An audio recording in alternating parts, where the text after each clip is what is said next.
하나님 말씀 보셨습니다. 하나님 말씀은 로마서 8장 1절과 2절 말씀입니다. 하나님 말씀은 로마서 8장 1절과 2절 말씀, 신약성경 249페이지입니다. 신약성경 249페이지 로마서 8장 1절과 2절 말씀 찾으셨으면 제가 봉독하겠습니다. 그러므로 이제 그리스도 예수 안에 있는 자에게는 결코 정죄함이 없나니 이는 그리스도 예수 안에 있는 생명의 성령의 법이 죄와 사망의 법에서 너를 해방하였습니다. 아멘. 이 시간은 이젠 정죄함이 없나니라는 제목을 가지고 하나님 말씀 증거하도록 하겠습니다. 이젠 정죄함이 없나니. 여러분, 종교개혁이라고 하는 이 사건을 우리가 머리에 떠올릴 때에 종교개혁 사건과 관련해서 우리가 가장 중요시 그리고 핵심적으로 여겨질 만한 신학적 이슈가 있습니다. 그 신학적 이슈는 바로 칭의론입니다. 칭의론과 관련하여 우리가 종교개혁을 이해하지 못하면 우리는 종교개혁을 수박 겉핥기식으로 아는 겁니다.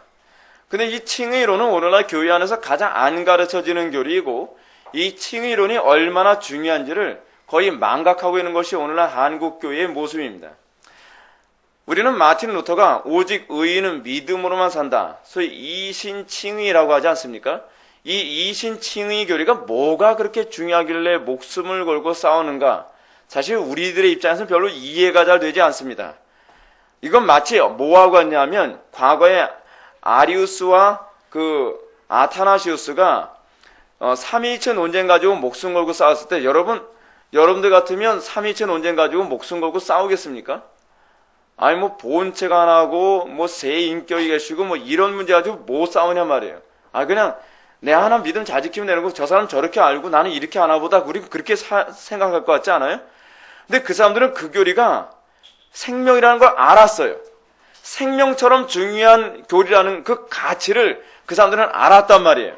그래서 우리는 별 볼 일 없이 여겨지는 것, 우리는 그저 그런 교리처럼 여겨지는 그 문제를 가지고 아타나시우스 장로는 7번이나 추방을 당해가면서 그 고통과 멸시를 감수해 가면서까지 삼위일체론을 지켜냈단 말이에요. 마찬가지로 여러분, 마틴 루터라고 하는 이 한 인물이 이신칭의 교리 하나를 지켜내기 위해서 그 사람은요 정말 생명을 걸었어요. 로마 가톨릭이라고 하는 거대한 세력과 싸우는 것을 주저하지 않았단 말이에요. 마치 계란으로 발치기 같지 않습니까? 근데 그 일을 주저하지 않았단 말이에요. 왜? 도대체 무엇이? 이 교리가 얼마나 중요하길래 이 이신칭의 교리 하나 때문에 목숨을 걸고 싸우는가? 여러분, 이 부분 가지고 고민해 볼 필요성이 있습니다. 저는 사실은 이 이신칭의 교리를 볼 때 처음에는 제가 이신칭의 교리 가지고 싸워야 돼, 그렇게 가치가 있는 교리인가라는 생각을 많이 했거든요. 근데 이신칭의 교리에 대해서 알아가면 알아갈수록 우리는 핵심을 놓치고 있구나. 우리는 신앙생활의 본질과 소위 생명을 놓치고 껍데기만을 가지고서 좋아하고 있구나라고 하는 것을 느낄 때가 얼마나 많은지 모릅니다. 여러분 보십시오. 우리가 얼마나 큰 교회를 하고 있느냐, 우리가 얼마나 많은 사람들이 모이느냐, 그리고 얼마나 교회 프로그램이 잘 돌아가느냐. 여러분, 사단이 그거 보고 두려워할 것 같습니까? 사단은 그런 거 가지고 두려워하지 않습니다. 사단이 진짜 두려워하는 것이 뭔지 아십니까? 규모가 아니라 본질입니다. 본질을 지키고 있으면 그걸 가장 두려워하는 거예요. 오늘날 우리가 이 본질을 놓치고 겉껍데기만을 가지고서 마냥 좋아하고 있는 거예요. 이런 차원에서 우리 회복의 교회가 다시 한번 오늘 이 시간을 통해서 점검해야 될 부분이 뭐냐면, 우리는 이 이신칭의 교리를 얼마나 제대로 이해하고 있고, 그리고 이 이신칭의가 정말 우리에게 생명처럼 여겨지는가라고 하는 부분을 우리가 다시 한번 생각해 볼 수 있는 좋은 기회가 됐으면 좋겠습니다. 오늘 본문 말씀은 로마서 8장 1절과 2절 말씀입니다. 로마서 8장 1절과 2절 말씀을 이해하려면 바로 앞장 7장에서의 사도 바울의 신앙 고백을 먼저 우리가 살펴봐야만 합니다. 7장에서 나오는 사도 바울의 모습은 무엇이냐면, 자기는 거듭났는데 육체의 본성과 죄의 본성 두 개가 치열하게 싸우고 있는 자기 내면을 지금 들여다보고 있습니다. 사도 바울은 뭐라고 얘기하냐면, 내 속에 두 법이 있는데 하나는 죄를 사랑하는 죄악된 본성의 법이고, 또 하나 뭐냐면 하나님의 법을 사랑하는 거듭난 새로운 본성이 있다는 겁니다. 이 두 본성이 싸우는데 문제는 뭐냐면, 하나님을 사랑하는 이 법이 이기는 것이 아니라 날마다 자기로 하여금 죄악 가운데 쓰러지고 있는 모습을 보면서 사도 바울이 이렇게 얘기합니다. 오라 곤고한 사람이로다. 누가 이 사망의 몸에서 나를 건져내랴라고 하는 탄식이 이 로마서 7장의 하반부를 장식합니다. 이에 대해서 바울은 이 다음과 같은 진술로 8장의 서막을 장식합니다. 1절을 보면 그러므로 이제 그리스도 예수 안에 있는 자에게는 결코 정죄함이 없나니.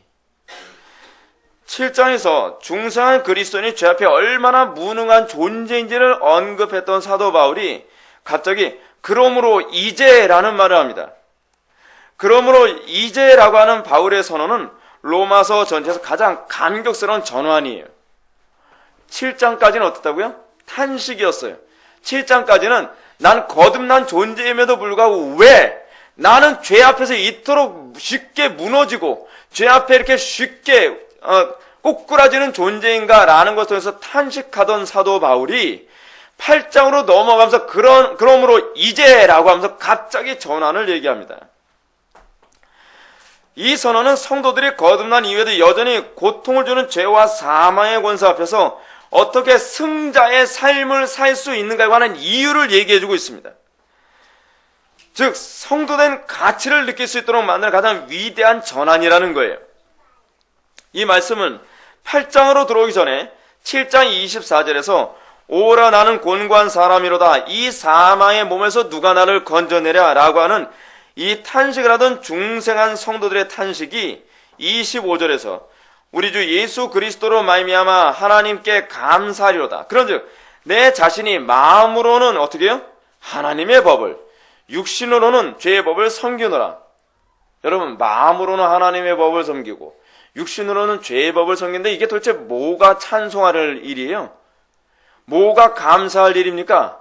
근데 사도 바울은 찬송하리로다 라고 얘기하면서 찬송하는 이유가 뭐라고요? 내 마음으로는 하나님의 법을, 육신으로는 죄의 법을 섬기고 있기 때문에 찬송한다는 거예요. 도대체 이게 왜 찬송할 문제가 되는가?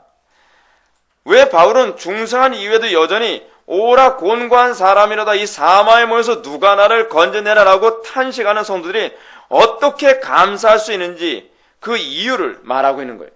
바울은 그러므로 이제 그리스도 예수 안에 있는 자에게는 결코 정죄함이 없나니라는 말로 이제 이 이야기를 풀어가기 시작하는 겁니다.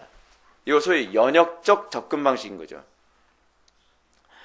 그리스도 예수 안에 있는 자에게는 결코 정죄함이 있을 수 없기 때문에 하나님께 감사한다는 거예요. 여러분, 이 정죄가 얼마나 우리의 신앙생활에 큰 문제가 되는지 아십니까? 신앙생활에서 이 정죄케 되어지는 문제를 어떻게 해결하느냐를 통해서 우리가 끊임없이 죄를 짓기도 하고 승리하기도 하고 죄를 짓기도 하고 승리하는 이 삶을 살아가면서 어떻게 날마다 죄를 함락해 나가는, 어떻게 승리해 나가는 노하우가 어디 있는가? 이 정죄를 어떻게 다루냐에 있습니다. 이걸 어떻게 다루는지 모르게 되면 거듭났다 한자 할지라도 죄의 문제를 이기는 데서 항상 무기력하게 되어 있어요.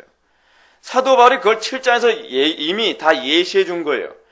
8장으로 넘어가면서 이 정죄의 문제를 자기가 해결함으로 말미암아 죄를 극복하고 이기며 승리하는 승리자의 삶을 살아가는 노하우가 바로 여기에 있다라고 사도 바울이 얘기하고 있는 것입니다. 즉 우리 성도는 비록 육신으로는 죄의 법을 섬기는 모습에 빠지지만 그런데도 불구하고 성도는 세상 사람들과는 다르게 마음은 하나님의 법만을 추구한다는 겁니다. 그러므로 성도는 비록 불신자들처럼 죄를 범한다 하지만 그의 전 인격이 결코 죄를 추구할 수 없으며 죄를 즐거워할 수 없다는 겁니다. 이것 때문에 감사한다는 거예요. 자, 여러분들에게 제가 질문을 던지고 싶어요. 여러분들은 죄를 지면서도 죄를 이기려고 하는, 여러분들이 그러니까 연약하여 죄 가운데 빠지지만 이런 탄식이 있습니까? 내 속에 새로운 법 때문에 내가 언젠가는 이 죄악의 법, 이 육체의 본성에 내가 눌려서 죄를 범한 이걸 반드시 극복하고야 말겠다라고 하는 이런 본성이 있냔 말이에요. 여러분, 우리가 왜 기도를 하는데 간절해진지 아십니까? 우리는 죄를 즐길 수 없는 존재이기 때문에 그래요. 여러분 이 부분은 여러분 조심하십시오. 저도요, 죄를 미워해요. 죄를 미워하는데 뭐 어쨌다고요? 죄와 싸우십니까? 언젠가는 뭐 달라지겠죠. 이게 거듭난 본성이 아니라는 거예요. 거듭난 본성은 뭐냐면, 우리가 죄 가운데 무너지고 쓰러지고 자빠지지만, 우리의 본성은 어때요? 죄에 대한 적개심이 끊임없이 끌어오르는 거예요. 어떻게 하든 이 죄를 이기기 위해서 어떻게 해요? 과부의 강청기도처럼 하나님 앞에 매달리며 어찌하든 죄를 이기는 그 최후 승리하는 그 날까지 저항을 하는 마음이 내 속에 있다는 거예요. 우리는요, 그냥 세뇌를 받아서 그래, 죄는 나쁜 거야. 죄와 싸워서 이겨야지. 그럼 불경건이 그건 나쁜 거지. 근데 나는 죄하고 싸울 의욕이 없어. 이게 거듭난 심령이 아니에요. 거듭난 심령은 죄와 싸우자는 의욕으로 불타오르는 심령이에요. 괴로워서 견딜 수가 없어요. 어떤 사람이 죄를 범합니다. 그 사람이 거듭나지 않은 사람이에요. 근데 그리스도인들도 동일한 죄를 범합니다. 그럼 뭐가 차이가 있습니까? 사도 바울이 뭐라고 해요? 찬송하리로다. 왜 찬송한다는 거예요? 나는 이 죄를 즐길 수가 없다는 것에 대해서 찬송하고 있다는 거예요. 죄를 너무나 혐오하기 때문에 언젠가 이 죄를 극복하기 전까지 나는 이 싸움을 멈추지 않을 것이기 때문에 감사한다는 겁니다. 여러분, 사도 바울이 죄와 싸우되 어디까지 싸우라고 얘기해요? 피 흘리기까지. 여러분, 이 감이 옵니까? 필이 느껴집니까? 그냥 그래, 죄와 싸워야 돼. 근데 뭐 어쩔 수 없지, 뭐 현실적으로. 그 문제가 아니에요. 사도 바울이 지금 로마서 7장에서 내 마음으로는 하나님의 법을, 육신으로는 죄의 법을 섬기기 때문에 찬송한다, 감사한다라고 하는 얘기 뭐냐면, 나는 결코 내 마음이 이 육신의 법에 굴복이 안 된다는 얘기예요. 그래서 이걸 어떻게 하든지 극복하고 이기기 위해서 나는 끊임없이 투쟁을 하는 존재다라고 얘기하는 겁니다. 그것 때문에 감사한다는 거예요.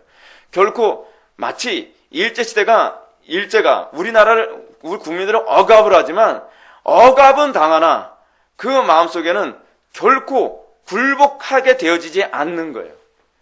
유관순 열사가 여러분 정말 끔찍하게 고문당하다 나중에 죽지 않았습니까? 고문당하기는 하지만 내 마음은 당신들이 꺾을 수 없다는 겁니다.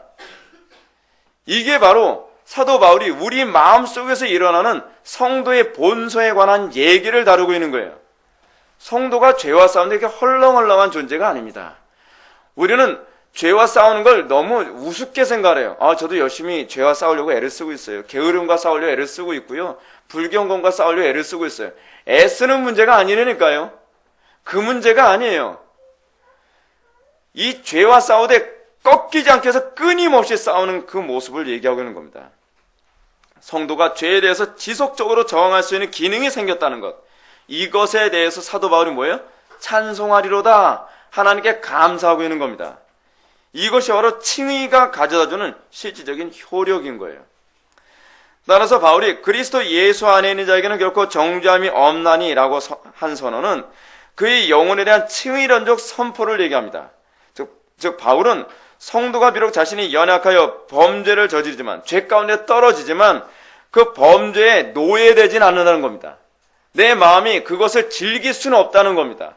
내 마음은 끊임없이 그 범죄된 내 삶을 극복하고 이기기 위해 항상 싸우고 전진해 나가는 존재가 됐다는 것입니다. 그래서 여러분 제가 칭의에 관한 개념을 다시 한번 좀 설명해 드리겠습니다. 왜냐하면 이런 칭의의 구체적인 이해가 없으면 우리가 그리고 결론만 기억해야 되면 이게 적용이 잘 안 돼요. 그래서 칭의에 대한 개념을 알고 그리고 결론에 여러분들 접근에 들어가야만 비로소 여러분들이 이 칭의와 관련하여 여러분들의 신앙이 더욱더 견고하게 세워지게 되는 것입니다. 우리가 의롭다 칭함을 받기 위해 성부 하나님께서 성자 예수님과 행하신 방식은 다음과 같습니다. 잘 들어보십시오. 성부 하나님은 모세를 통해서 율법을 선포하심으로 하나님의 의의를 나타냈습니다. 율법이 뭐라고요? 하나님의 의의를 나타낸 거예요. 성문화된 하나님의 의. 신약에서는 그 하나님의 의의가 뭐라고 얘기하죠? 예수 그리스도라고 얘기합니다. 근데 구약에서 하나님의 의의를 뭐로 성문화시켰어요? 율법이라는 방식으로 하나님의 의의를 나타내셨어요. 그러나 성경이 말씀하고 계신 것처럼 인간은 전적으로 타락했기 때문에 어느 누구도 율법을 온전히 지킬 수가 없죠. 그래서 사도 바울이 로마서에서 이렇게 얘기합니다. 3장 23절에요. 여러분들 잘 아는 성경 구절. 모든 사람이 죄를 범하였음에 하나님의 영광에 이르지 못하더니. 이게 사형리에서 항상 나오는 얘기 아닙니까?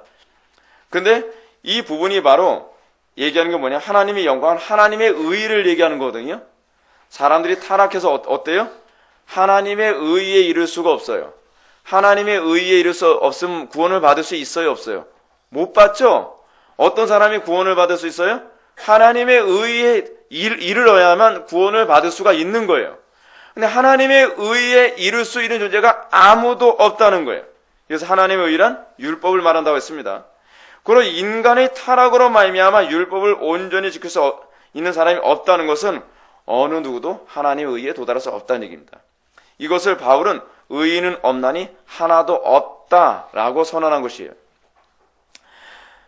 자, 그러므로 성부 하나님께서는 이 율법을 온전히 이룰 수 있는 사람을 보내셔야만 했습니다. 그분이 바로 성자 예수님이시죠.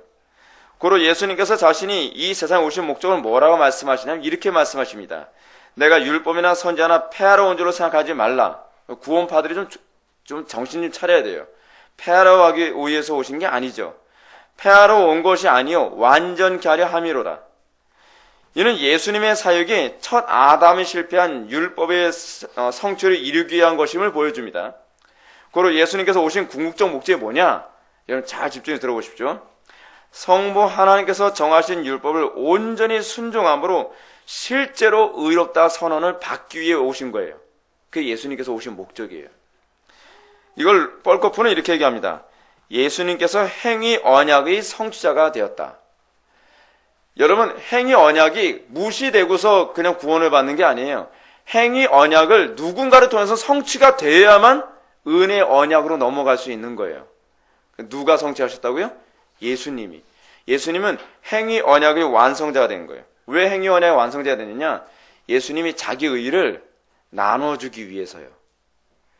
예수님이 자기 하나만 의로우면 그만인 것이 아니라, 여러분 이 개념을 잘 보십시오.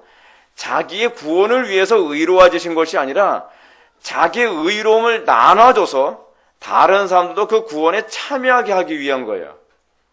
근데 여러분 이게 성도의 삶의 원리란 거 아십니까? 성도는 어떻게 살아가요?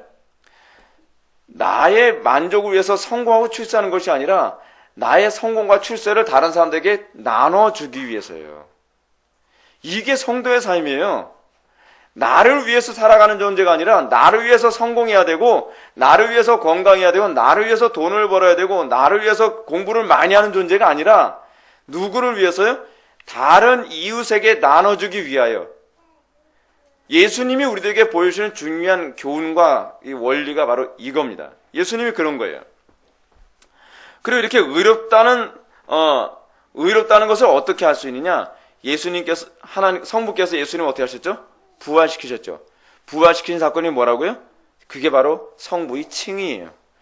성부께서 예수님이 넌 진짜로 의로와 라고 하는 것을 선언하신 거죠. 여러분 구약 창세기에 보게 되면은 죄인과 의인의 차이가 뭐라 했죠? 죄인은 죽는 거예요. 정령 죽으리라. 누구만 살아요? 의인만 사는 거예요. 의인만. 근데 예수님이 죽었다가 살아나지 않았다고 하는 것은 성부께서 뭐라고 선언하고 계신 거예요? 넌 죄인이야 라는 선언이거든요. 근데 예수님이 부활하셨어요. 부활하셨다는 건 뭘 얘기해요? 넌 죽을 수 없는 존재야 라는 표현이거든요. 똑같이 우리가 의로워야만 영생에 참여할 수 있는 이유가 바로 여기에 있어요. 죄인이 영생에 참여할 수가 없어요. 죄인은 죽을 수밖에 없는 존재니까. 그래서 우리가 영원히 살려면, 영생하려면 우리는 어떻게 해야 되냐면 의로워져야 돼요. 온전한 의 가운데 들어가야 되죠. 근데 우리가 온전히 의로워질 수 있어요, 없어요? 우리 힘으로는 온전히 의로울 수가 없죠. 그래서 온전한 의를 우리가 이룰 수 없으니까 우리가 누구의 의를 덧입어야 돼요? 예수님의 의를 덧입어야 돼요. 그게 뭐예요? 그게 칭의예요. 성부께서 너는 의롭지 않은데 예수님의 의의 옷을 너에게 입혀줘서 너를 의롭다라고 선언할게. 그런 사람만 마지막 때에 뭐예요? 부활하는 거예요. 예수님의 의의를 덧입지 않은 사람은 부활할 수가 없어요. 왜냐하면 죄의 싹스 뭐예요? 사망이니까. 죄의 대가는 사망이에요. 그리고 하나님의 은사는 뭐예요? 그리스도 예수 안에 있는 생명인 거예요. 하나님의 은사가 뭐예요? 예수 그리스도죠.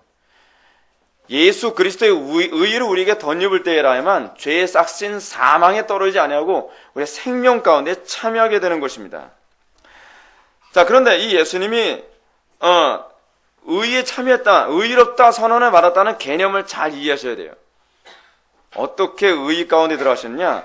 예수님께서 그냥 자기 나름대로 의롭게 살아서 의로워진 게 아니에요. 이 개념을 여러분 잘 정리하십시오. 하나님께서 정하신 규정을 예수님이 순종하심으로 의롭게 된 거예요. 예수님이 나름대로 정한 의의가 아니에요. 그래서 예수님은 하나님께서 규정하신 법을 온전히 순종하심으로 단순히 의롭다 하심을 받은 것이 아니라 실제로 의인이 된 겁니다. 이렇게 하나님께서 인정하시는 의인이 되었기 때문에 예수님은 부활을 통해서 사망을 이길 수 있게 된 거예요. 이제 남은 것은 뭐죠? 예수님께서 2000년 전에 성취하신 그 의의가 우리 것이 되는 것인데, 그 예수님의 의의가 어떻게 우리 것이 되느냐? 오직 믿음으로만. 그래서 이신, 써 이자에다가 믿을 신자 사용하지 않습니까? 믿음으로써 의롭게 되는 거예요. 우리의 행위로 의롭게 되는 게 아니란 얘기예요. 이신칭의라는 얘기는 믿음으로 의롭게 된다는 얘기는 무슨 얘기냐면, 바꿔서 얘기하면 행위로서 의롭게 될 수 없다는 얘기이고, 이게 첫 번째 의미예요.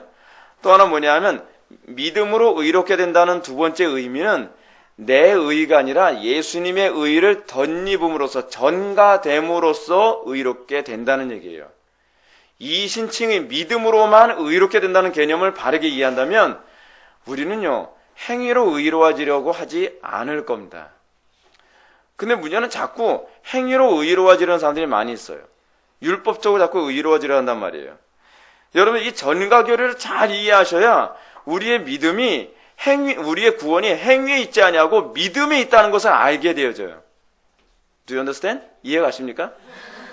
제가 미국에 갔다 왔더니 조금 자꾸 이렇게 영어가 나오려고 하는 아주 안 좋은 습관이 생기기 시작해요.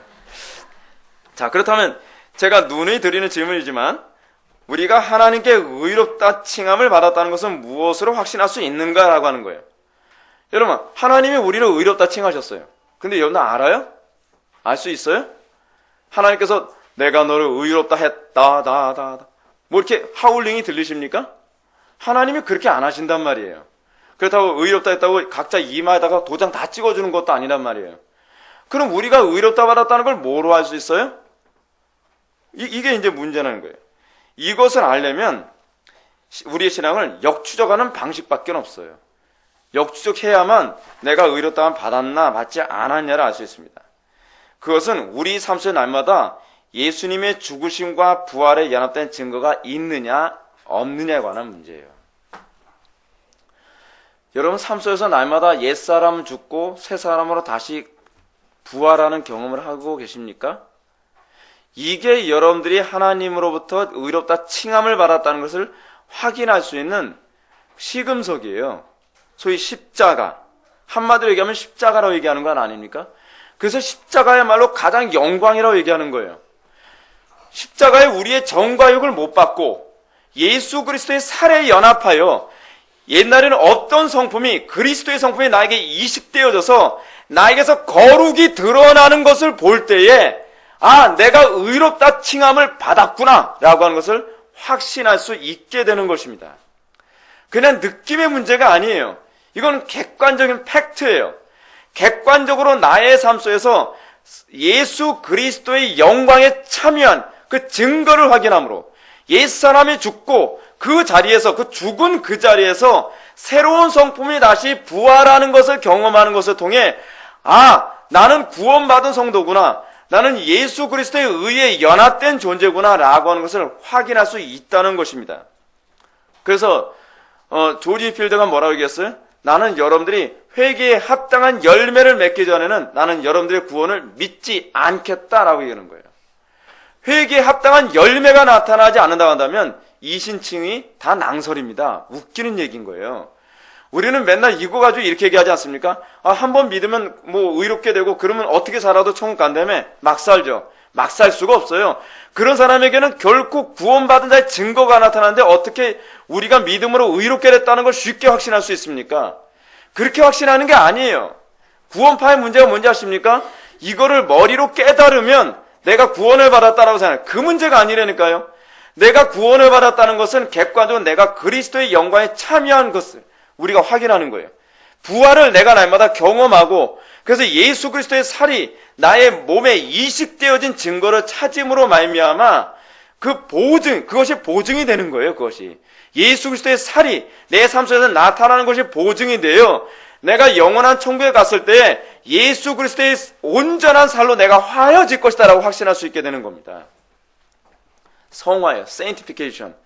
이 성화가 아니면 우리의 구원을 결코 확신할 수 없다고 얘기하는 거예요. 따라서 십자가의 도를 바울은 다음같이 정의합니다. 내가 그리스도와 함께 십자가에 못 박혀나니 그래도 이제는 내가 산 것이 아니요 오직 내 안에 그리스도께서 사신 것이라. 이거 여러분 느끼고 계십니까? 내가 산 것이 아니요 내 안에 그리스도께서 사신 것이라. 이것이 칭의를 확신할 수 있는 시금석이에요. 이제 내가 육체 가운데 사는 것은 나를 사랑하사 나를 위하여 자기 몸을 버리신 하나님의 아들을 믿는 믿음 안에서 사는 것이냐. 또 바울은 말합니다. 만일 우리가 그리스도와 함께 죽었으면 또한 그와 함께 살 줄을 믿노니 이는 그리스도께서 죽은 자 가운데서 사셨음에 다시 죽지 아니하시고 사망이 다시 그를 주저하지 못할 줄 압니다. 꼭 뭘 얘기하죠? 죽음과 부활 그리고 그리스도와 연합됨, 이게 항상 같이 가는 거예요. 이것을 통해서 뭘 확신해요? 구원을 확신한다라고 사도 바울이 자꾸 얘기하는 겁니다. 디모데후서 2장 11절에서도 뭐라고 얘기합니까? 우리가 주와 함께 죽었으면 또한 함께 살 것이요 라고 얘기했지 않습니까? 이것이 우리가 의롭다 칭함을 받았다라고 하는 이신 칭의를 검증할 수 있는 가장 중요한 시금석인 거예요. 그러므로 우리가 의롭다 칭함을 받은 증거를 찾는 것은 우리의 정과 육이 예수님의 십자가의 죽으심에 연합되고 그 안에서 성령께서 여러분들의 의지가 아니라 성령께서 여러분들 다시 부활시키시고 살리시는 경험을 할 때에 내가 그리스도와 연합했구나, 내가 예수 그리스도의 의를 덧입은 존재구나 라고 하는 것을 거기서 다시 확신할 수 있게 되는 것입니다. 왜요? 사망이 우리를 통치하지 못하고 있는 거예요. 그걸 확인하는 것 아닙니까? 놀라운 일이에요. 내가 하나님의 말씀대로 살면서 내가 끝까지 그 죄의 법에 굴복될 줄 알았는데 그게 아니라 끝까지 내 속에는 새로운 법이 그 죄의 법과 싸워서 어떻게 해요? 내가 사망의 법에서 갑자기 죽은 것과 같은 사람을 다시 하나님께서 살리시는 걸 경험하는 거죠. 그래서 중요한 것이 있습니다. 그것은 이것이 전적으로 예수님처럼 자기의 의를 이루는 것을 포기하고 하나님의 의만을 이루는 삶을 살게 되는 것을 말한다는 사실이에요. 여러분, 이 말이 뭐로 의미하는지 아시겠습니까? 주님께서 의롭다고 선언함을 받으신 것은 예수님께서 나는 이렇게 사는 게 옳다고 생각해. 이렇게 살면 뭐 착한 거 아니겠어? 예수님이 규정한 그 의의를 지킴으로 의롭다 된 것이 아니라 하나님께서 객관적으로 선포한 의의가 있어요. 그 의의를 예수님이 가감없이 순종하심으로 말미암아 아버지 하나님이 너를 의롭다 선언했다는 거예요. 이게 굉장히 중요한 개념입니다. 그래서 예수님의 의의는 성부 하나님께서 규정하신 의의를 온전히 순종함으로 말미암아 나타난 의의예요. 이 온전한 순종은 예수님을 통해서 하나님의 의의가 전가된 성도들에게 그대로 효력이 나타나야 됩니다. 이런 사실을 요한복음 17장 23절의 말씀을 통해서도 잘 나타납니다. 우리 주님은 곧 내가 저희 안에 아버지께서 내 안에 계셔 저희로 온전함을 이루어 하나가 되게 하려 함이라고 얘기하고 있는 것입니다. 자, 근데 문제는 그 다음에 있습니다. 어느 누가 과연 온전할 수 있냐 하는 것이 문제가 됩니다. 우리 안목으로부터 인류 역사상 율법을 온전히 이룬 사람은 단 한 사람도 없습니다. 굳이 한 사람을 딱 데려가면 그건 예수님 한 분밖에 없죠. 그래서 제가 말하는 의도를 가만히 잘 살펴보십시오. 여기서 제가 말씀드리고자 하는 것은 하나님의 의의를 이루는 것이냐, 내가 규정한 의의를 이루는 것이냐, 이 부분에 관해서 우리가 잘 구분하셔야 된다는 거예요. 왜냐하면 바리새인들이 자기가 의롭다고 생각했죠. 이거 근데 착각이잖아요. 왜 그 사람들은 자기네들이 의롭다고 생각을 했죠? 항상 이유가 있어요. 내가 의롭다고 생각하는 그런 착각에 빠지는 사람들이 뭐냐면 자기가 의로움의 스탠다드를 거기다 기준으로 둔 거예요. 그러면 나는 이 정도면 의롭다고 생각하는데 이 정도 나 같은 사람 천국까지 하는 누가 천국 가? 그냥 우리 주변에도 그런 사람이 있죠. 자기 얼굴에 스스로 도취되어서 사는 사람. 그래서 이 정도 몸매, 이 정도 얼굴이면 퍼펙트하지. 뭐예요? 이게 자기의인 거예요. 이게 자기의. 예. 그래서 막 자기 잘나만 살아가요. 주변에서는 넌 아닌데. 근데 그 사람은 난 정죄함이 없나니. 스스로 정죄함이 없어요. 자기 의의로 충만해요. 근데 여러분, 제가 농담처럼 얘기하는 것 같지만 바리새인은 사실 그런 사람들이에요. 바리새인들은 자기 잘나면서 사는 사람이에요. 자기네들이 세운 의의가 있어요. 그리고 그 의의의 이 카테고리에서 벗어나지 않으면 자기네는 흠도 점도 없는 존재라고 생각하는 거예요. 근데 여러분, 예수님은 어떤 의의를 지키며 사셨죠? 바리새인들이 규정하는 의의가 아니라 아버지 하나님이 정하신 의의예요. 근데 이 문제가 항상 충돌을 일으켜요. 예수님은 율법의 완성자인데 재미있는 게 뭐냐면 바리새인들이 예수님을 어떻게 봤죠? 율법의 파괴자라고 봤어요. 왜 그렇죠? 그 사람들이 정해놓은 의의와 예수님이 지키는 의의가 다르거든요. 그러면 사실은 내가 틀렸다고 생각해야 되는 거 아닙니까? 내가 정말 그 의의에 못 미치는구나 라고 생각을 하는데 좀 바보 같아요. 이 바리새인들이. 뭐라고 얘기해요? 예수님 보고 죄인이라고 생각하는 거예요. 스탠다드가 누가 된 거예요? 내가 된 거예요. 여러분 이거 잘 기억하셔야 돼요. 이 부분이 얼마나 심각한 문제인지 아십니까? 여러분들이 난 심각한 죄인이라고 잘 안 느껴져요 라고 하는 말을 하는 사람들이 많이 있어요. 왜 그런지 아세요? 내가 스탠다드라서 그래요. 내가 스탠다드가 돼버리면 내가 왜 죄인인지 이해가 안 되는 거예요. 난 이 정도면 착한 것 같은데, 이 정도면 난 선한 것 같은데 왜 내가 죄인이라고 얘기하는 거지? 왜냐하면 선의 기준이 나에게 있기 때문에 그래요. 믿음이 뭔지 아십니까? 은혜 받음이 뭔지 아세요? 선의 기준이 이제는 내가 아니라 하나님이라는 것에 눈을 뜨기 시작하는 거예요.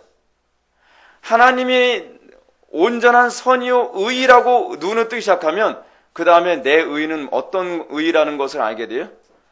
그냥 누더기 같은 의에 불과하고 이걸 의라고 얘기할 가치도 없다는 것을 알게 되는 것입니다. 여러분, 예수님께서 이루신 율법의 완성은 성부 하나님께서 요구하신 것에 기초를 둔 것이었지 그 당시 종교 지도자들이 규정한 전통과 규율에 근거한 의가 아니었습니다. 고로 예수님께서 하나님의 의를 이루시기 위해서는 당연히 어떻게 해요? 종교 지도자들과 대립을 이룰 수밖에 없었고 그래서 예수님은 끊임없이 어떻게 해요? 종교 지도자들이 봤을 때 예수님은 의롭지 못한 존재예요. 그래서 종교 지도자들이 예수님을 계속 핍박한 이유가 뭐냐면 이유가 뭐라고 그래요? 이것이 하나님을 섬기는 예라고 생각하는 거예요. 여러분, 신앙이 자기 중심적이 됐을 때 얼마나 잔인해지고 무서워지는지 아십니까? 어느 시대든지 여러분 종교 전쟁이 제일 잔인했습니다. 왜 잔인한지 알아요? 내가 절대 선이라고 생각할 때 다른 사람을 수용할 수 없게 되는 거예요. 하나님만이 절대 선이라고 생각했을 때 우리는 끊임없이 어떻게 돼요? 그제서야 비로소 죄와 싸우는 존재가 되어져요. 내가 의롭다고 생각하는 사람은 절대로 죄와 싸우지 않습니다. 여러분들이 왜 죄와 싸우는데 피 흘리까지 안 싸우느냐? 이유가 있어요. 아직 여러분들은 내가 의롭다라고 생각하기 때문에 그런 거예요. 여러분들이 하나님의 의가 절대 의고 내 의는 누더기 같은 의라는 것에 눈을 뜨기 시작하면 그 다음엔 뭐와 싸워요? 이웃과 싸우는 게 아니에요. 나와 싸워요. 내 죄와 싸워요. 내가 얼마나 불의한 존재인지를 알고 그래서 죄와 싸워요. 그래서 사도 바울이 로마서 7장에서 뭐라고 얘기해요? 찬송하리로다 라는 얘기가 나오는 거예요. 내가 뭐라고요? 내 속에 하나님의 법이 있어요. 무슨 법이요? 하나님의 법. 스탠다드가 있다는 거예요. 내 마음에. 내 마음에 스탠다드가 있다 보니까 이제는 육체법에 굴복이 안 되더라는 거예요. 과거에는 육체법이 뭐라고 생각했어요? 사도 바울이 옛날에 바리새인을 살 때는요. 그게 의였어요. 근데 내 마음이 하나님의 의를 보고 난 이후에는 내 육체법에 이제는 굴복할 수 없고 싸울 수밖에 없는 존재가 됐다는 거예요. 그래서 찬송하리로다라는 얘기가 나오게 된 겁니다. 여러분, 우리가 칭의를 이해하는 데서 중요한 핵심 사항이 바로 여기에 있습니다.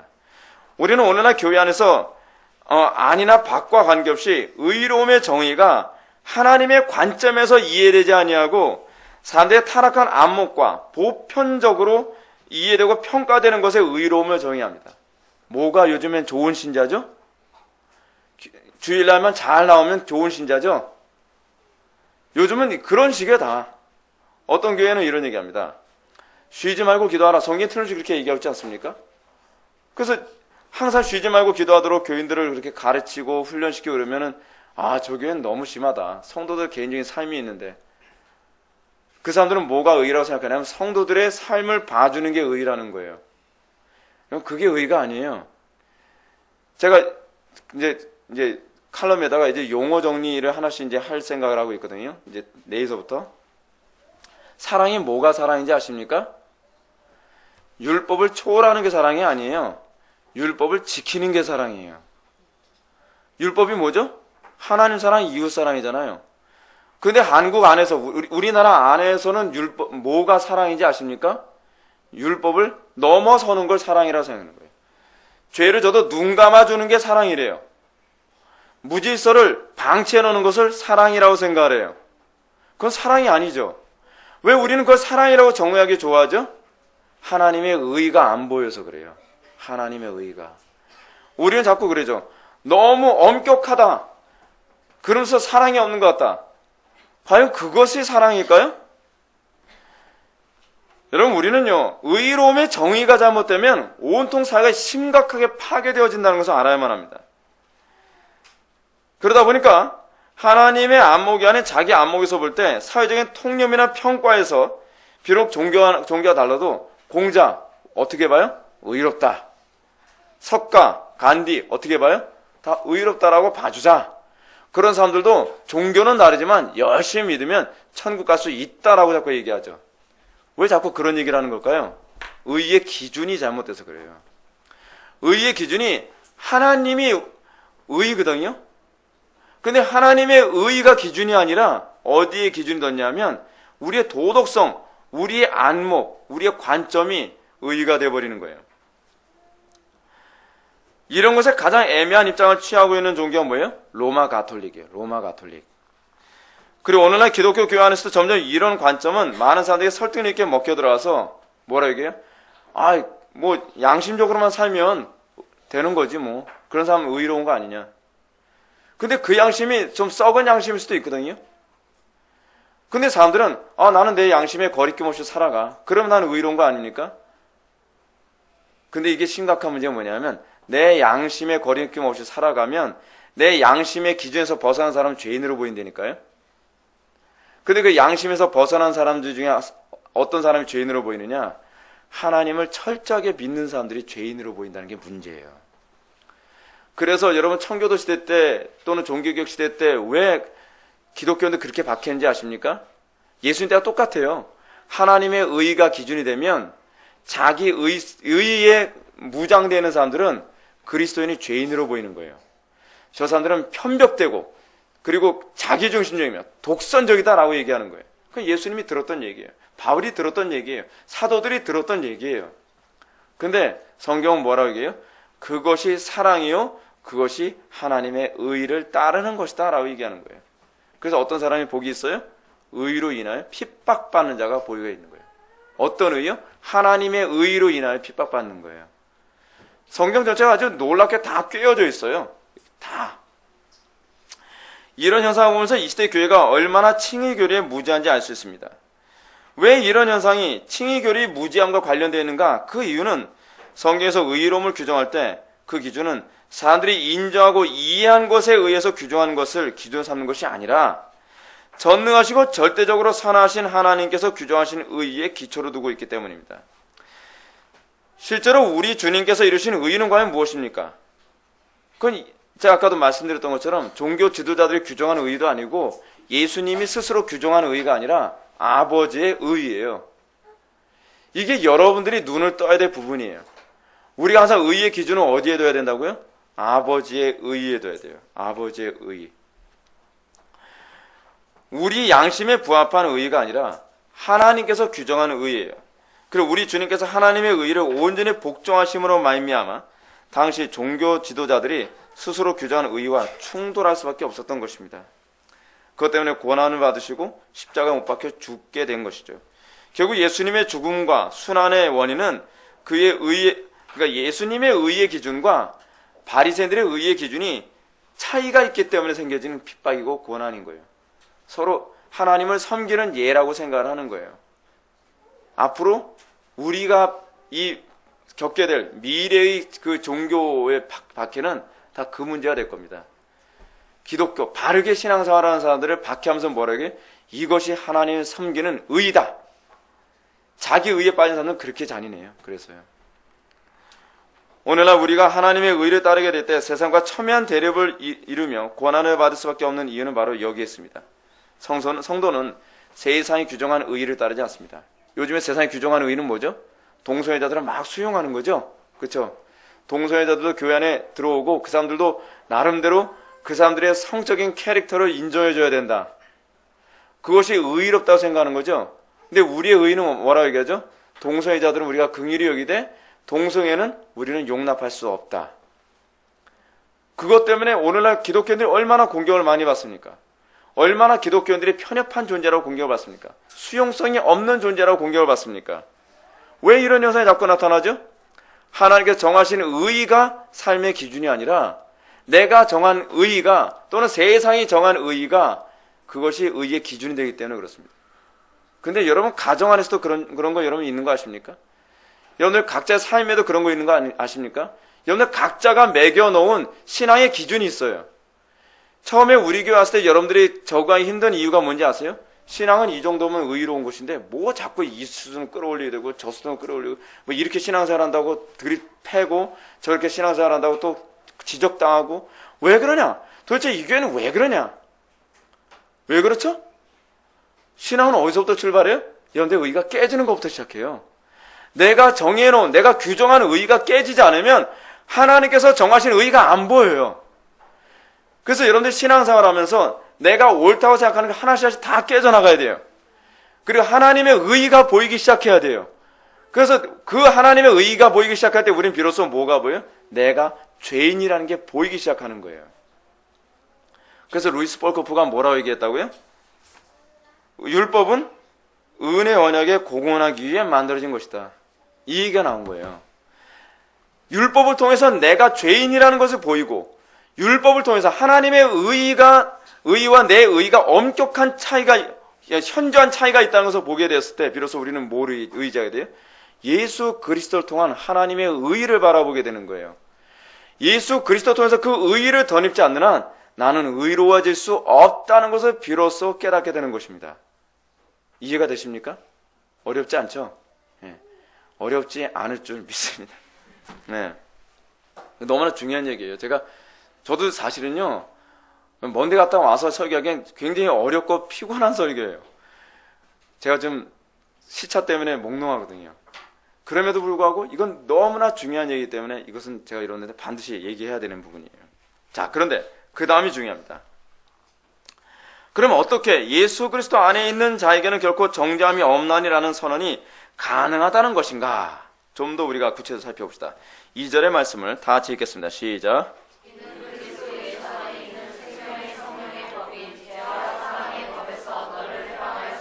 아멘. 여기서 바울은 의롭다 칭함을 받은 사람들에게만 나타나는 중요한 특징을 언급하고 있습니다. 바로 생명의 성령의 법이에요. 사도 바울이 이는 그리스도 안에 있는 생명의 성령의 법이 죄와 사망의 벌에서 너를 해방하였음이라 라고 얘기합니다. 생명의 성령의 법이란 다른 말로 거듭난 양심의 사고 원리를 얘기해요. 거듭난 양심의 사고 원리. 다시 말해서 예수님 안에서 활동하던 하나님을 사랑하는 마음의 법이 거듭난 성도들의 마음 속에 새로운 삶의 원리로 작용하기 시작한다는 거예요. 그래서 예수님은 믿음으로서 어떻게 해요? 하나님의 사랑이 우리 마음속에 부어진 바 되었다라고 얘기하지 않습니까? 하나님의 사랑이 우리의 마음속에 부어져서 이제는 어떻게 살아가요? 규율로 살아가는 존재가 아니라 원리로 살아가는 존재인 거예요. 원리로 살아가는 존재라는 것은 무슨 얘기냐면 율법을, 십계명 있지 않습니까? 십계명 율법을 지키는데 1계명, 2계명, 3계명을 문자적으로 지키는 존재가 아니라 이 계명의 정신에 충실하게 살아가는 존재라는 거예요. 어떤 문제가 있으면 그래 뭐 여호와 하나님만 섬기라고 했지. 교회 나가야지 뭐. 안 나가면 이것도 죄를 범하는 거니까. 그건 뭐죠? 그걸 문자적으로 지키는 거죠. 근데 하나님의 사랑이 우리의 마음에 부음받아지면 하나님을 섬기는 게 나의 본성이고 그것이 하나님을 기쁘시게 해드리는 거고 그것이 나의 기쁨이기 때문에 어떻게 해요? 그 원리로 하나님을 예배하러 오는 거예요. 그 사람은 예배하러 오는 것이 뭐예요? 의무가 아니라 그의 본성이고 그의 기쁨이 되는 것이죠. 그래서 이 마음의 법이란 어찌하든지 하나님을 기쁘시게 해드리고 그분의 뜻을 온전히 이루어드리며 그분에게 자신의 사랑을 쏟아내기 위하여 생각하는 원리예요. 여러분들 예수 믿고 나서 이렇게 자꾸 됩니까? 예수 믿고 나서 주일 성수 안 하면 지옥 간다 그랬으니까 그래서 교회로 옵니까? 주일 성수합니까? 아니면 내가 예배하는 것이 나의 본분이고 그것이 나의 기쁨이기 때문에 예배하러 오는 겁니까? 내가 기도를 하는 것도 의무 때문에 기도하는 겁니까? 아니면 이것이 기쁨이기 때문에 하는 겁니까? 내가 이웃을 사랑하는 것이 의무이기 때문에 하는 겁니까? 아니면 이것이 기쁨이기 때문에 하는 겁니까? 그래서 신앙에서는 기쁨이라고 하는 이 요소가 빠지면 안 돼요. 신앙생활은요, 창살 없는 과목이 아니에요. 신앙생활은 뭐예요? 자유예요. 자유. 진리를 알지니 진리가 너희를 자유케 하리라. 그 자유가 어떤 자유예요? 하나님의 율법을 안 지킬 수 있는 자유가 아니라 율법을 지키는 것이 즐거움이 되는 자유예요. 이게 바로 사도 바울이 얘기하는 생명의 성리의 법이 죄와 사망의 법에서 너를 해방하였느니라 라고 얘기하는 것입니다. 따라서 그리스도 예수 안에 있는 사람은 단순히 예수 그리스도로 말미암아 하나님의 의를 전가받았을 뿐만 아니라 예수 그리스도 속에서 역사하던 하나님을 사랑하는 마음까지 수여받은 거예요. 하나님을 사랑하는 마음까지. 여러분 예수님께서 공생의 기간 동안 행하셨던 것이 다 뭔지 아십니까? 예수님이 고난당한 걸 복음서에서는 이렇게 얘기합니다. 하나님을 사랑하는 그 마음이 그로 하여금 고난을 선택하게 했다고 얘기합니다. 우리의 마음속에 그 마음이 있습니까? 하나님을 사랑하는 마음 때문에 우리는 많은 선교사들이 생명을 아까워하지 않고 그 불모지 같은 데를 막 찾아갑니다. 제가 이번에 비행기에서 한 13시간을 날아오면서 심심해서 영화 퓨리라고 하는 영화를 봤습니다. 근데 그 퓨리에서 보게 되면은 거기서 브래드 피트가 주인공 아닙니까? 근데 브래드 피트가 그 영화에서 이런 장면이 나옵니다. 전쟁터에서 이 독일군이 몰려오는 것을 반드시 저지하라고 명령을 받았습니다. 근데 이 브래드 피트가 이 전차 3대를 이제 통솔해 가면서 가다가 전쟁을 하는데 그 독일의 타이거 탱크가 원체 세가지고 이 포로 쏴도 뚫리지가 않은 거예요. 근데 독일의 타이거 탱크는 이걸 딱 돌려서 쏘기만 하면 미군 전차 구멍이 이만한 게 숭숭 막 생겨요. 그러니까 막 깨져나간 거예요. 2대가 깨져나왔어요. 퓨리 1대만 남았어요. 근데 타이거 전차 뒷부분, 후부분이 뒷부분이 좀 약하니까 그 얇은 그 철판을 향해서 뒤돌아서 깨뜨려가지고 간신히 살아남습니다. 퓨리 1대만 살아남아요. 근데 가다가 이 대전차 지뢰를 밟는 바람에 이 무한궤도가 이게 끊어져가지고 전차가 더 이상 움직일 수 없게 되거든요. 근데 그러는 가운데서 그 한 사람은 정찰을 보냈는데 정찰을 갔던 사람이 하는 얘기가 독일군 SS 나치당이 한 300명에서 한 400명 정도가 떼거리로 오고 있다는 거예요. 어떻게 했으면 좋겠습니까? 도망가는 것밖에 방법이 없죠. 그래서 다 도망가겠다는 거예요. 그랬더니 브래드 피트가 그럽니다. 그럼 너희들은 가라. 나 혼자서 여기서 싸우겠다. 이유가 뭡니까? 여기를 저지하지 못하면 우린 전쟁에서 진다. 그렇기 때문에 나는 여기 저지해야 될 사명이 있기 때문에 나는 저지하겠다. 너희들은 갈 테면 가라. 이거는 의무가 아니에요. 애국심이에요. 사랑이에요. 누가 그렇게까지 하라고 명령한 거 아닙니다. 하는 데까지 하라고 얘기한 거예요. 명령, 여기 지켜달라고 얘기한 것이지, 전체가 한 대밖에 안 남았어도, 그리고 그 탱크의 무한궤도가 끊어졌어도 지켜내야 된다라고 얘기한 건 아니었어요. 그건 율법이 아니에요, 그 사람에겐요. 그러니까 다른 사람들이 다 같이 동화돼가지고 그 전차 안에서 실제로 있었던 일이래요, 그게요. 300명과 전쟁을 하는 거예요. 전차 하나 안에 들어가서요. 총알이 모자랄 정도로 쏘고요. 그러고 나서 총알이 또 모자라면 나가서 또 총알을 끄집어내서 다시 들어와가면서 또 쏘고, 처참하게. 그 다 죽어요, 그 안에서. 여러분들 영화 이제 보고 싶지 않게 됐죠. 스토리를 끝까지 다 알았으니까. 맨 마지막에 한 사람만 살아남아요. 근데 그게 바로 생명의 성령의 법의 개념이에요. 하나님께서 우리에게 이렇게 해야만 천국 간다가 아니에요. 너희들이 나를 사랑하면 이렇게 하게 된다는 거예요. 이렇게 해야만 애국심이 있는 것이 아니라 애국심을 가진 사람은 그렇게 싸우게 되는 거예요. 제가 그 모습을 보면서 제가 다시 한번 생각하게 됐습니다. 성도가 살아가는 방식이 이거구나. 굉장히 숙연해졌어요. 그 영화를 보면서요. 여러분, 그래서 성도에게서 변화된 이 양심은 뭐라고 얘기하냐면 새롭게 된 양심이라고 얘기합니다. 이 양심은 뭐예요?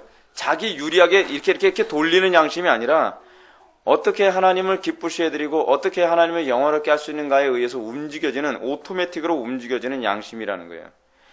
새롭게 된 양심은 모든 행동의 기준을 하나님 사랑, 이웃 사랑의 기준을 매겨서 하나님 사랑, 이웃 사랑에서 벗어나면 그 마음의 법이 죄와 사망의 법을 끊임없이 정죄합니다.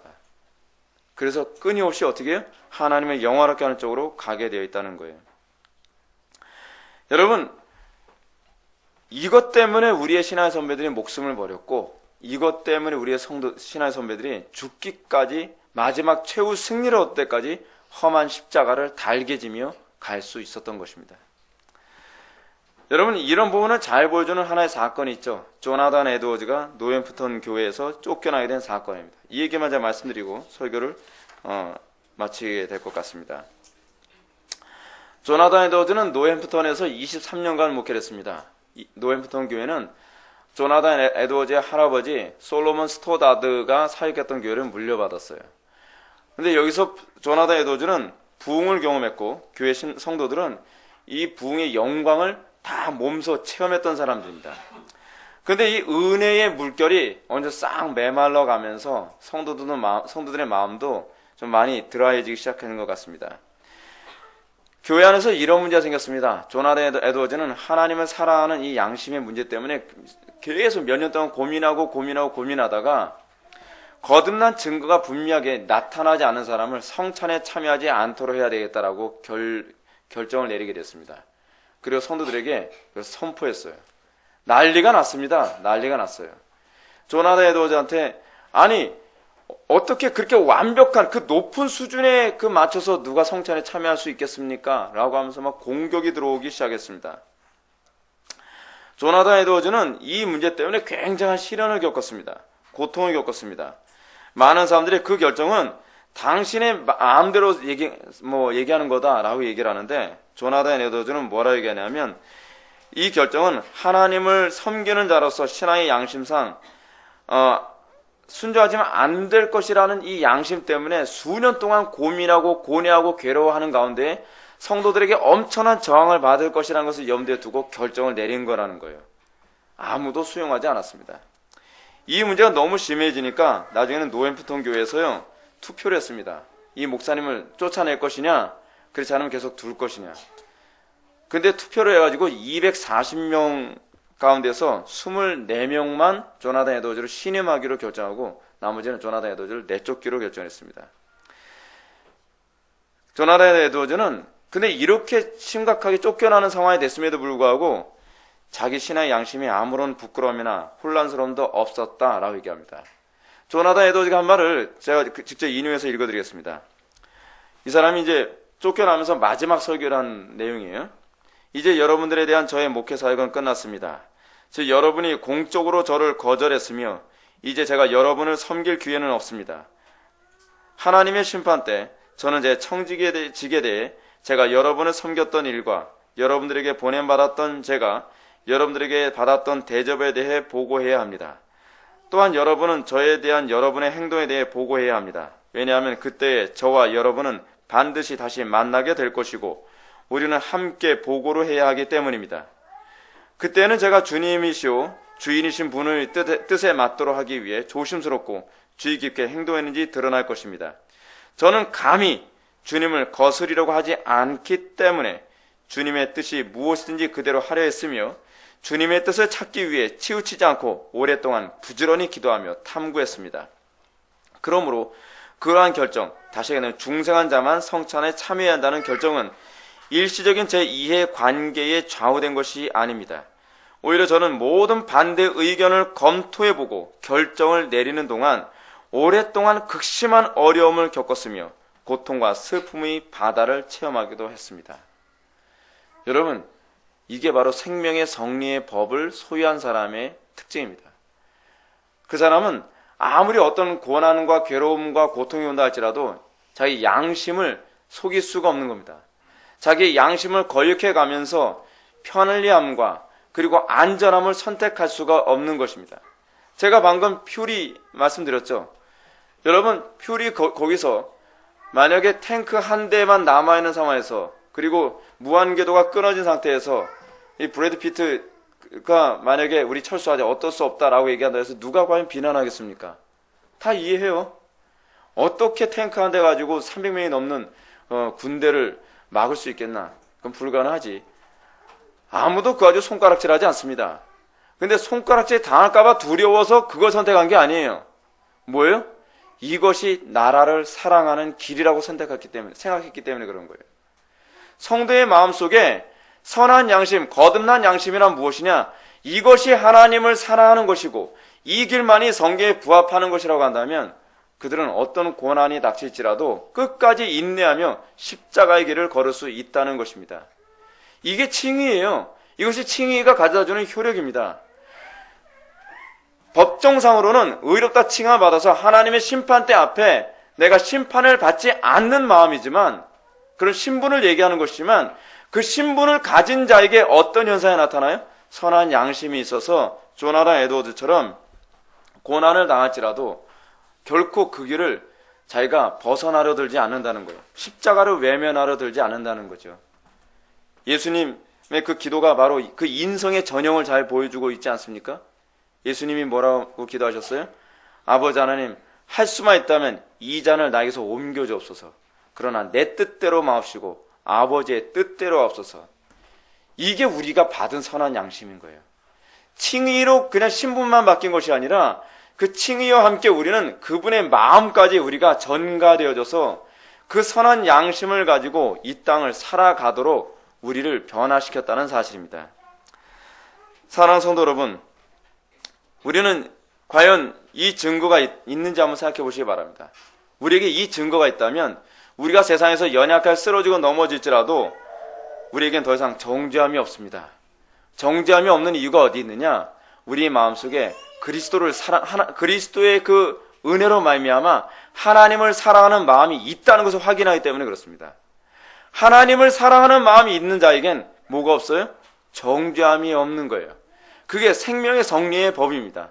생명의 성리의 법이란 하나님을 사랑하는 마음의 법이 우리 속에 역동하는 것을 알고 그 역동하는 것을 알기 때문에 더 이상 내가 죄 가운데 있을지라도 내가 정죄 가운데 빠지지 아니하며 오히려 그 죄에 눌리지 아니하고 죄와 끊임없이 투쟁하고 싸우는 현상이 우리에게 나타난다는 사실입니다. 세상이 아무리 우리를 정죄한다 할지라도 마치 조나단 에드워즈를 정죄했을 때 그의 양심이 자유로웠던 것처럼 세상이 아무리 정죄를 해도 사단이 아무리 참소를 해도 어떤 핍박이 우리를 꺾으려 해도 우리는 이 변화된 양심 때문에 죄와 사함의 법이 우리를 억압하지 못할 것입니다. 우리는 자유합니다. 다 같이 기도하시겠습니다. 거룩하시고 자비로우신 하나님 아버지, 우리가 주님을 믿는 그 믿음 안에서 우리가 의로워지고 우리가 그 의 안에서 우리가 하나님을 사랑하는 그 선한 양심 속에 살아가게 하여 주심을 감사드립니다. 아버지 하나님, 우리가 주님을 뜨겁게 사랑하며 그 사랑 안에서 우리가 정죄 가운데 빠지지 아니하고 항상 자유롭게 하여 주옵소서, 승리케 하여 주옵소서. 예수님의 거룩하신 이름으로 기도하옵나이다. 아멘.